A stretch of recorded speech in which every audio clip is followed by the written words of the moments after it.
Hello and welcome. This is Rufamonger, my friends. We are here today to talk about Melty Blood. Melty Blood is about to get its latest entry in the franchise in Melty Blood Type Lumina later this month in September, time of this recording anyways. And I thought to myself, well, a lot of people don't know about Melty Blood, what it is, what it's all about. They know maybe it's a fighting game, but that's about it. Myself, I was in the same boat until fairly recently. And the purpose of this video is just to give you an idea of what Melty Blood is all about, both the fighting game itself and what it is based on, to help up your education and knowledge of the franchise going into Melty Blood Type Lumina. So first, I guess we should talk about Melty Blood in its origins. So Melty Blood is based off of a franchise called Tsukihime. Tsukihime is what we would call a visual novel. So it's basically a playable story. Not exactly a lot in the way of gameplay, just a lot of text, a lot of reading, and the odd decision, and then the story plays out based on some of those decisions. This was the first game by the people that would go on later on to create stuff like the Fate franchise. I'm sure at least one of you watching has, their friend hopelessly addicted to Fate Go. Me, I got a lot of them. Tsukihime is a story as old as time. Boy meets girl. Boy chops girl into 17 different pieces.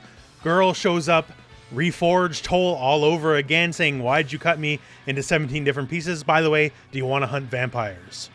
Focuses on a wide variety of characters, but there is three main ones.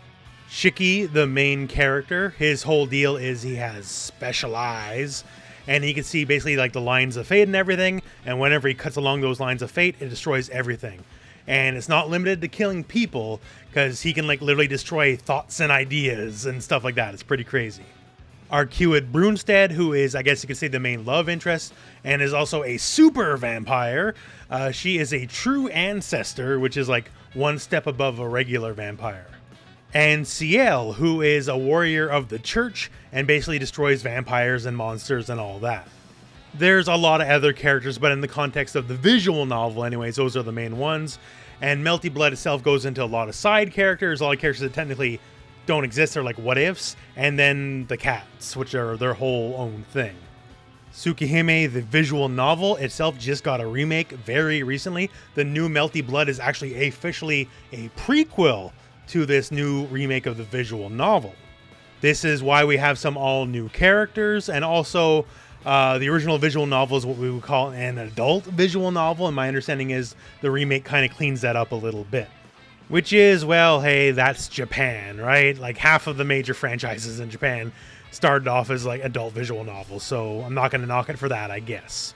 So that right there is the origins of Melty Blood. So that is the background, right? And as far as the new game goes, the plot has nothing to do with the previous games. The plot in the previous games went in their own thing.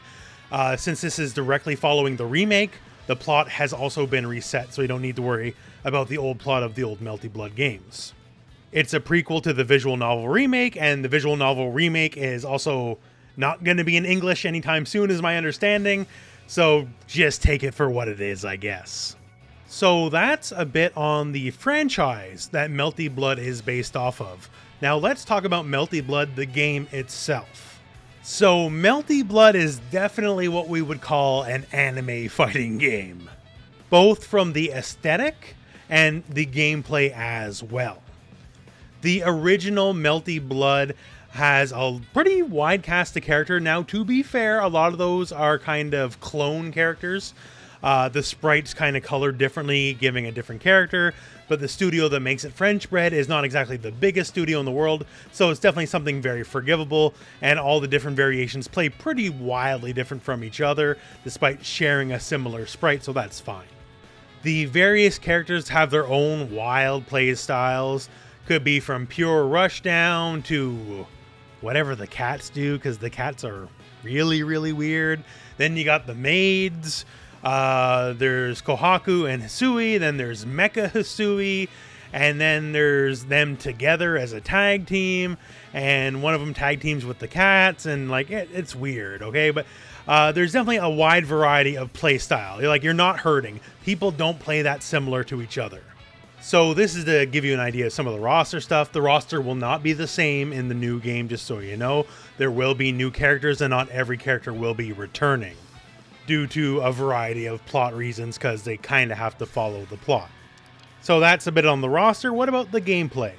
One of the core conceits of this older version of Melty Blood is your moons.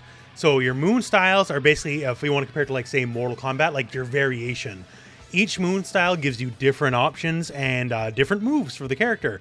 So each character, in a way, is 3 different characters. In the latest game, just FYI, it doesn't exactly work the same way. Each character is just their own character and more of like a combined grab bag of all the options of the 3 variations. In the game itself, as we talked about earlier, definitely a very anime fighter. So running, double jumps, air dashes, all the kind of quote-unquote anime movement you would expect, it's there. Super jumps as well.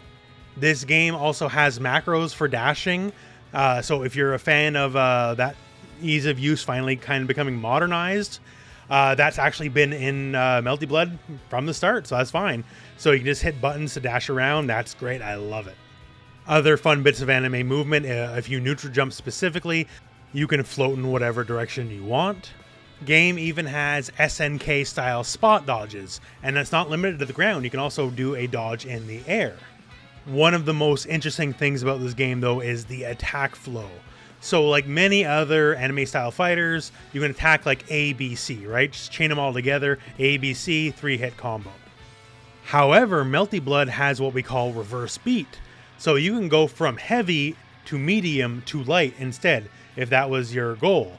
This is a pretty rare concept in fighting games. Like for a modern example, like Dragon Ball FighterZ, right? Golden Frieza, Adult Gohan with a lot of levels. They can do the reverse beat, right? But they need special stuff. This is just baked in. This is just normal for Melty Blood. And lots of other stuff. There's a shield mechanic, which is effectively like a parry. You can burn some meter to go into max mode. They call it heat in this game. And then all sorts of special properties get unlocked. Just lots of interesting mechanics, frankly. Myself, I've played a lot of fighting games over the years, but the Melty franchise has always been a complete blind spot. That's why, frankly, I'm pretty interested in Melty Blood Type Lumina, right? It's almost all new to me, despite the fact that it's been around for a long time. So I'm trying to go in not as cold as possible, and that's part of the reason why I've been learning just what this franchise is all about. And it's getting me pretty hype. It's getting me pretty excited. I'm looking forward to this game. And plus, in case you don't know, yes, it does have rollback netcode, so that's always a big bonus. So this whole video is just to give you an idea of what the Melty Blood franchise is all about. It is a super anime fighter for sure, and it also has quite a bit of lore behind it. If you're like me, obsessed with fighting game lore in general, well then here's a whole bunch of new stuff and a whole bunch of new stories to learn. And I just think fighting nuns are cool, I always have, and Melty Blood Type Lumina will have at least 2 different fighting nuns, so that's pretty cool by me. In the end, this is just a look at what the franchise is and what the franchise has to offer. So if you think any of this looks kind of cool, if you're thinking this is interesting to you, then by all means look forward to Melty Blood Type Lumina. It'll be out at the end of September for pretty much every platform. And that said, my friends, that's it for me. So thank you very much for watching. Hope this video has found you well. Go out and play some Melty Blood.